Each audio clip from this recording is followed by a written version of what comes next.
welcome to another episode of Joy in Waiting. It's joy. We go work joy in the waiting, right? Joy in the waiting. We decided to name it Joy in the Waiting because we're finding joy and waiting for our future baby Super. That's right. So we first originally started off the episode as just a diary for our future baby so they can be along this journey and see what mom and dad went through. But we also realized through doing this that there's a lot of other couples who go through this. So we're going to make sure we upload it. We're not sure when, but we're going to upload them.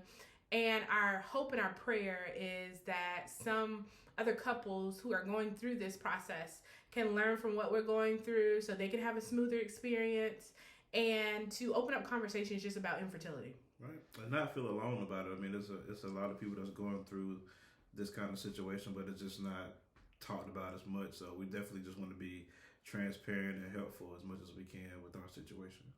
Absolutely. And we didn't introduce ourselves. They should know. But I'm Natalie. I'm Tony. And we are the Supers. The Supers. Okay. So our last episode, we talked about our first appointment.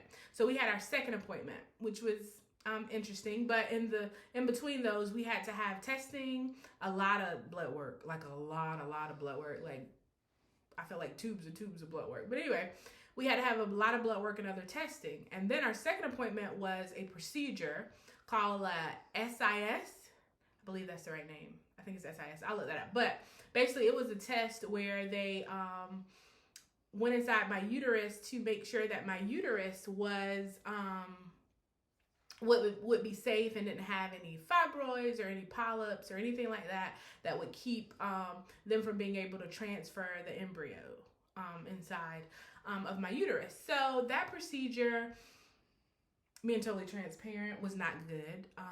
Some things happened in the procedure that should not have happened. So my advice in that time is anybody who goes through that is make sure you speak up for yourself. Make sure any procedure you go into, you research for yourself what's going to entail and ask those questions. How many people are going to be in the room? What does the procedure entail? Those kind of things I wasn't clear on, and I wish I had been because I could have better prepared myself for what happened in the procedure. So I believe in communication. So the procedure did not go as planned. So after the procedure, the physician called me to check on me. And I explained to her that all the things that could have been better for the procedure. And she apologized for everything that happened. And I addressed them with her. And so that any other woman, any other couples that come to her into that particular clinic won't have to go through what I went through. I think I'm sorry, baby. No, you stop. I'm sorry. I just said I think the main thing is just to speak up. Like if something's going on, even if it's at a doctor's office, if something's going on that you don't feel comfortable with, definitely speak up because at the end of the day, this is your feelings and it's your body that's being viewed on the table. So definitely always speak up and don't be afraid to speak up. Absolutely. So thankfully TJ was there with me. So we stood together through that whole procedure, and we talked to the doctor. We also talked to the procedure planner, the person who takes care of all procedures, about what happened, and we also talked to the practice manager. And I can say that after we talked to them, they put a lot of more things in place so that won't happen to anybody else. Of course, everybody apologized, but we accept apologies, but we also believe in change, Right. Change behavior. So you can apologize, that's fine, but what's going to change? And when we went back for our third appointment after that procedure appointment, so so now we're at appointment 3. Oh, my earring fell. But after we went on our third appointment, it was a lot better. Things changed. Things were better, so I'm thankful. Another advice for any couples going through that, make sure when you do decide whichever clinic that you're going to go to or whatever you're going to do, make sure that you also ask them what is the success rate of successful transfer of embryos and how many live births have happened from that procedure, because you deserve to know that information, and they don't they don't give that information willingly during the consult. You have to ask for that. And they even have a website that you can go to, depending on your state and, all of that. But they have a website that literally they have to put the percentile of how many successful embryo IVF procedures that happen and end with a live birth. So I would encourage you to, if you're a couple, if you're someone going through this, is to look up those statistics and be very informed when you go through that. So that was our second procedure. The procedure did not go great, but thankfully the procedure didn't go great, but the results are great. There's nothing that would stop us from having a smooth IVF, a smooth embryo transfer. So we're super excited about that. And thankful God is good, because some people aren't as, fortunate, or some people would have to have a different path if something would have happened. So we are extremely grateful that we had good results for that. So doing our third appointment was to go to the next step, which was I really didn't understand. And of course I asked questions. I asked a lot of questions, and they were able to explain it to me, which will be the next step. Is I thought we'd go straight into, IVF. They about to retrieve the eggs. My husband sperm is gonna come together, and we're gonna go ahead and get this baby done. But no, it doesn't work like that. You have to be on birth control, depending on your situation, your medical history, which I don't understand. Why do I need to be on birth control if I'm trying to have a baby? But the way the doctor explained, and disclaimer, I am not a doctor. TJ is not a doctor. I am not a doctor. So everybody's situation and everybody's journey is different, because a lot of different things come into play. Your medical history, your test results, and all that. So our journey could be totally different from someone else's. Right. No journey is the same, right? So, but for our journey, our physician told us that she wants me to be on birth control so that my ovaries can rest, and so that hopefully the age of my eggs, I guess, will be the same. So when it is time to stimulate the eggs for retrieval, then they'll all be at the same age, I think. And she doesn't want them to be overstimulated too soon, because they have to be monitored. So right now I'm on birth control and my ovaries are resting, and that has been okay experience. I can say I haven't been on birth control in years, because of course we've been trying for 10 years Right. that we've been married to have a baby. So it's been okay. It's not really been that bad, which I was worried about. Whenever I think of birth control, I think of hormones and that kind of thing. So I was wondering, how would it affect my mood, or anything like that. And thankfully, I haven't seen a difference in my mood. I'm still amazing, right? Or my mood. Yeah, she's been great. There's no honestly, she hasn't really changed. There really hasn't been any mood swings or anything like that. But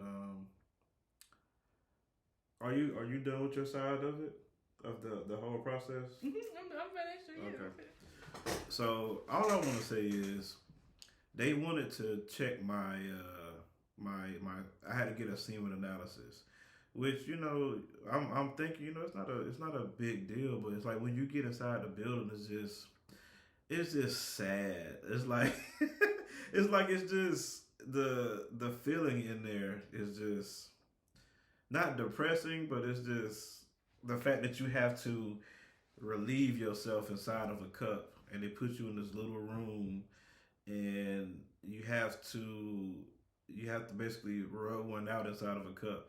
And like I said, it's not the most comfortable thing in the world, because I get to thinking, I'm like, I wonder how many other people have sat on this same couch, and how many people have watched this same video or had their hands on this same book.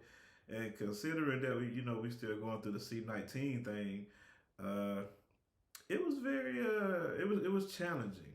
But it's definitely something that I don't want to do, but we got that done. Thank God I'm not sterile, so my count is not as high as it needs to be. But they told me my count is high enough to get the job done. So they giving me some. That's the next step. The next step after getting the semen analysis, I have to get some more blood work done. Since I've lost weight, they want to check. I'm not even gonna pretend like I know all the names to this stuff, but they want to check a whole lot of stuff. I guess like my testosterone, my blood pressure, and a lot of other things. So that would be the next step that we take next week after Memorial Day. I'm supposed to be going to get my labs done. And is there anything else that we went through? No, that was it. Thank you for telling that side of the male side of how that feels. You know what I'm saying? Relieving yourself inside a cup is sad. I'm sorry. Thank you. It's not a good feeling at all. It's just not. Like when you're in your own home, TJ. I'm doing too much. Okay. Oh, Thank another you. thing. I ain't mean to cut you off, but we're still new at this recording thing, so we're recording on a Mac, and of course, I was taking the tech class. I passed with 100%. Of course, like me down. But congratulations, thank you for saying that. But we keep touching the pad because the computer's power save screen keeps coming on. So, like I said, we're still learning. We're gonna get all this together. I haven't been allowed to touch this computer. This is my wife's computer that I bought her. Okay. But let's move because we need to talk about this. You going to the left. No, I'm trying to explain it. But baby, okay. Okay, you go ahead. I'm sorry. I apologize. Go ahead, babe. All right. So. Okay. All right, baby. The people don't care, and baby super don't care nothing back. But we're not touching talking the pad and moving the thing. I'm trying to explain to them why we keep doing this, and they don't look professional. What? I'm just trying to explain. Okay. We go through real life situations over here. You know what I'm saying? That's all I'm saying. All right. Well, going back to the IVF. Focus. Okay. So we our next step is after I've been on birth control, I'm going to have to again take another test. So I'll have to take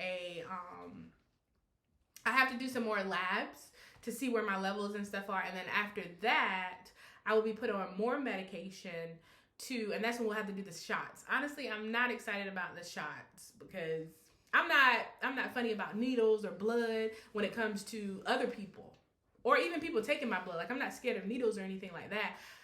But shooting myself with a needle, when somebody else do it, no problem. But I've never had to give myself a shot myself. I never had to give. I've gotten shots, but I've never had to give myself a shot. So I'm kind of nervous about that. But I never asked you this before. Would you give me the shots? I would be scared to death to give you a shot, but if they show me how to do it the right way, I definitely don't mind. Okay, so you'll give me a shot. I would. So you do. Okay, so we settled. But the only way I do it is if you're not mad at me afterwards. Why would I be mad at you about giving me a shot? Because giving you a shot would probably hurt. So you want I don't want to be the one that's inflicting pain on you. Do you get what I'm saying? So if I give you the shot and it hurt, you can't be mad at me later because. Baby, why would I be mad at you if I know you have to do it for a specific person? I don't know. The same reason why you get mad at me, and I'm just trying to get some cover out from your side of the bed. It's just All right, so that we have that settled. So TJ will give me the shot. So hopefully we'll work through that. But that's the only thing I'm nervous about is the shot process. And then after the shot process, then they stimulate my ovaries so that I can make sure I have enough eggs and healthy eggs. Then they will extract the eggs. So I have to go through a procedure where they'll extract all the eggs, look at them, see how healthy they are and all that. And then after that we'll go to our next step. So we don't get into that because I don't want to go too far into what we don't know. But that'll be our next appointment. So we're super excited about that. That's all I can think of. Thank you guys for watching. And next we're gonna talk about this is called Joy in the Waiting. How we want to end every episode is talking about what brought us joy today. Because sometimes going through this IVF process, being totally transparent, is not joyful all the time. Sometimes I'm sad. Sometimes I'm happy. Sometimes I'm emotional. Sometimes everything in between. What about you? What kind of emotions do you feel going through the IVF process? This whole process just